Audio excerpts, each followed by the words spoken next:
নৱম আৰু দশম শ্ৰেণীৰ ছাত্ৰ ছাত্ৰীসকলৰ বাবে খুবেই গুৰুত্বপূৰ্ণ এইটো ভিডিঅ' শেষলৈকে চাবা কাৰণ সেবাৰ ফালৰ পৰা 2024-25 বৰ্ষৰ শৈক্ষিক বৰ্ষৰ যিটো প্ৰশ্ন কাকতৰ ধৰণ কেনেকুৱা ধৰণৰ প্ৰশ্ন আহিব আৰু কোনটো ছাবজেক্টত কিমান পাব লাগিব এই সকলো বিষয়ে এটা গুৰুত্বপূৰ্ণ নটিফিকেশ্যন ওলাইছে সেবাৰ ফালৰ পৰা গতিকে মই এই সম্পূৰ্ণ নটিফিকেশ্যনটোত কি লিখা আছে সকলো বুজাই দিম আৰু শেষলৈকে চাবা কাৰণ এইটো বহুত দৰকাৰী ছাত্ৰ ছাত্ৰীসকলৰ কাৰণে বা অভিভাৱকসকলেও যদি চাই শেষলৈকে চাব আৰু বস্তুটো বুজি ল'ব তো বলক ভিডিঅ'টো আৰম্ভ কৰোঁ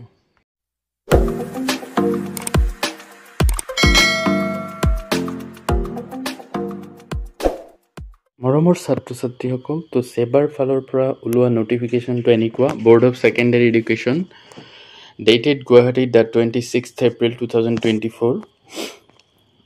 এটো 26 এপ্ৰিল তাৰিখে ওলাইছে 2024 বৰ্ষৰ তো সোয়া নোটিফিকেশনটোত কি লিখা আছিল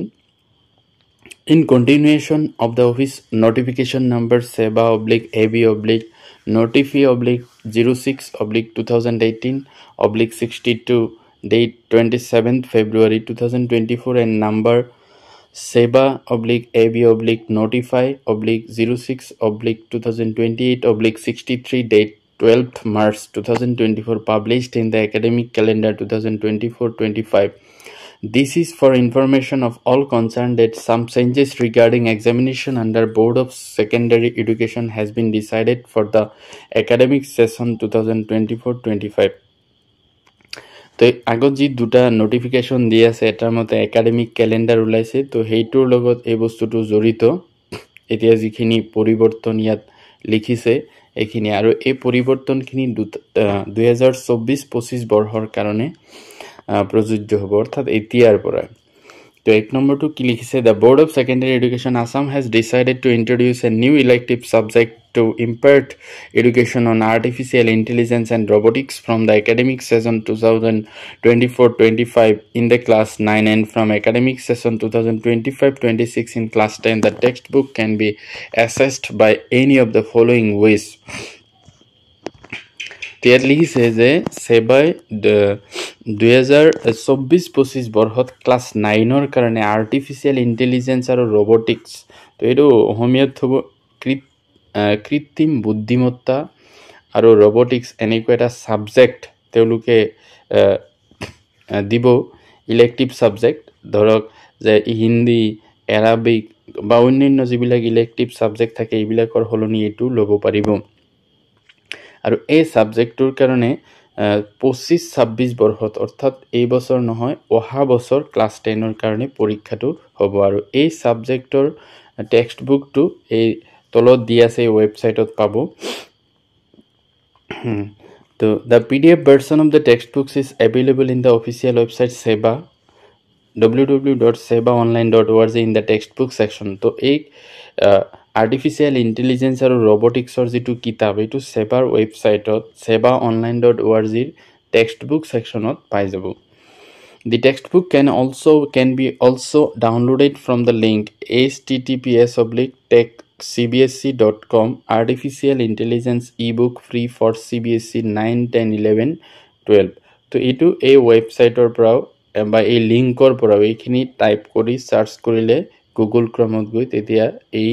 কিতাপটো ডাউনলোড কৰি ল'ব পাৰিব further the book can also be obtained from the open market আৰু এটো বজাৰত কিনিবলৈ পোৱা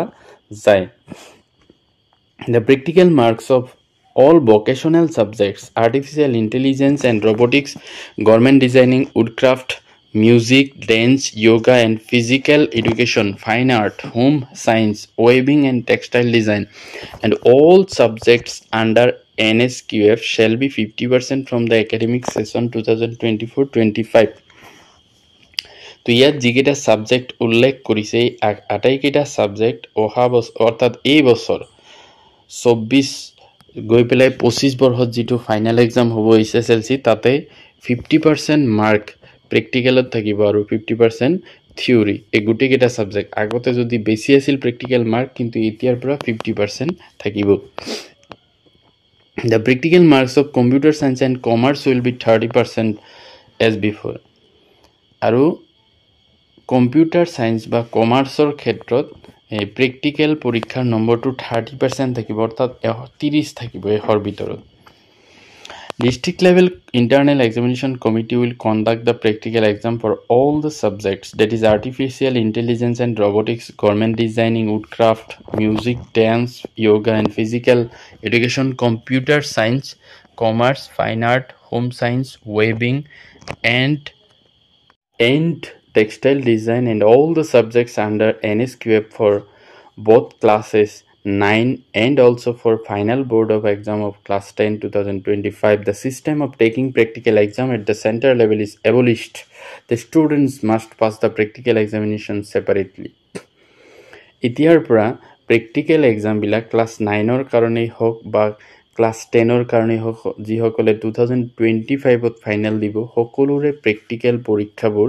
এইবিলাক ছাবজেক্টৰ যিকেইটা আগত ক'লো বা এতিয়া পঢ়িছোঁ এইকেইটাৰ পৰীক্ষাবিলাক ডিষ্ট্ৰিক্টৰ যিটো district level internal examination committee থাকে তেওঁলোকে পাতিব আগতে চেণ্টাৰত পাতিব দিছিল এতিয়াৰ পৰা চেণ্টাৰে পাতিব নোৱাৰে এইটো টোটেলি নাইকিয়া কৰি দিছে এতিয়াৰ পৰা ডিষ্ট্ৰিক্টে পাতিব Students have to secure pass mark in both MCQ and descriptive questions separately. আৰু এতিয়াৰ পৰা ছাত্ৰ-ছাত্ৰীয়ে MCQ আৰু যিটো ডেসক্ৰিপটিভ মানে যি দীঘলীয়া কোৱেশ্চন থাকে এই দুয়োটাতে বেলেগ বেলেগকৈ পাছ মাৰ্ক পাব লাগিব 50% of internal অর্থাৎ internal assessment marks will be added with the marks secured in MCQ and remaining 50% with the marks secured in descriptive questions অর্থাৎ প্ৰেক্টিকেলত যিখিনি নম্বৰ পাব তাৰ 50% অৰ্থাৎ আধা MCQৰ লগত যোগ কৰিব আৰু আধা যিখিনি দীঘলীয়া কোৱেশ্চন থাকিব হেবিলাকৰ লগত যোগ কৰিব In that case, pass mark for MCQ portion shall be 13. আৰু তেনেকুৱা ক্ষেত্ৰত MCQ 13 পাব লাগিব অৰ্থাৎ 50ৰ পৰা 13 আৰু pass mark for IA in MCQ shall be 2 আৰু internal assessment অৰ্থাৎ প্ৰেক্টিকেলৰ pass mark যিবিলাকত মানে 10 প্ৰেক্টিকেল থাকে হেবিলাকত internal assessment markটো হ'ব 2 In and similar for descriptive question portion also অর্থাৎ মানে 15 পাব লাগিব 50ৰ পৰা তাৰে 13 পাব লাগিব MCQত আৰু 2 পাব লাগিব প্ৰেক্টিকেলত যদি এটো পাই তেতিয়াহে তেও এটা পৰ্চনত অৰ্থাৎ MCQত পাস কৰিব ঠিক তেনেকুৱাকৈ ডেসক্ৰিপটিভ কোৱেশ্চন অৰ্থাৎ দীঘলীয়া কোৱেশ্চনৰ ক্ষেত্ৰততেও দীঘলীয়া কোৱেশ্চনৰ পৰা 13 পাব লাগিব আৰু ইন্টাৰনেল এসেসমেন্টত হেইফালেও 2 লৈ যাব লাগিব অৰ্থাৎ মানে প্ৰেক্টিকেলতেও 4 পাবই লাগিব The OMRs will be for 4 sets আৰু এতিয়াৰ পৰা এটো এটা বৰ ডাঙৰ পৰিৱৰ্তন যে MCQ বিলাক অৰ্থাৎ MCQ কোৱেশ্চনৰ সেট 4টা থাকিব A B C D এনেকুৱা অৰ্থাৎ প্ৰত্যেকৰে কোৱেশ্চনৰ MCQ কোৱেশ্চন একে নাথাকে প্ৰশ্নবিলাক একে থাকিব কিন্তু নম্বৰবিলাক চেঞ্জ হ'ব হয়তো এজনৰ 1 নম্বৰৰ যেটো প্ৰশ্ন আৰু এজনৰ 10 নম্বৰত আৰু এজনৰ সেই প্ৰশ্নটো 15 আৰু এজনৰ 20 নম্বৰত থাকিব পাৰে এনেকে খেলিমেলিকে থাকিব কিন্তু প্ৰশ্ন একেটাই থাকিব এনেকুৱাকৈ 4টা সেট থাকিব The English and other language subject it is not necessary that all the questions will be from the prescribed lesson chapters only আৰু ইংৰাজীৰ ক্ষেত্ৰ অৰ্থাৎ অন্য ভাষাৰ সাবজেক্টৰ ক্ষেত্ৰত সকলোবিলাক কোৱেশ্চনে পাঠৰ পৰা বা চেপ্টাৰৰ পৰা নাহে বাইটো প্ৰয়োজনীয় নহয় there may be unseen passages grammar items etc the questions will be based on the learning outcomes of the subjects আৰু এই ভাষাভিত্তিক যিবিলাক সাবজেক্ট আছে অৰ্থাৎ ইংলিশ বা অন্য ভাষাৰ সাবজেক্ট হেবিলাকত কোৱেশ্চন বিলাক তামানে আনসিন পেছেজ মানে এটা পেছেজ দিয়া থাকিব তাৰ পৰা কোৱেশ্চন বিচাৰি আনসাৰ বিচাৰি উলিয়াই লিখিব লাগিব বা গ্ৰামাৰৰ বস্তু থাকিব পাৰে এনেকুৱা ধৰণৰ কোৱেশ্চন থাকিব অৰ্থাৎ একেটা লাৰ্নিং আউটকামছৰ ওপৰত অৰ্থাৎ কি শিকিছে তাৰ আউটকামৰ পৰা প্ৰশ্নবিলাক থাকিব In the subject science and mathematics the questions problems will be concept based which may not be directly from the textbooks আৰু বিজ্ঞান আৰু গণিতৰ ক্ষেত্ৰত সকলোবিলাক প্ৰশ্ন বা সমস্যা এইবিলাক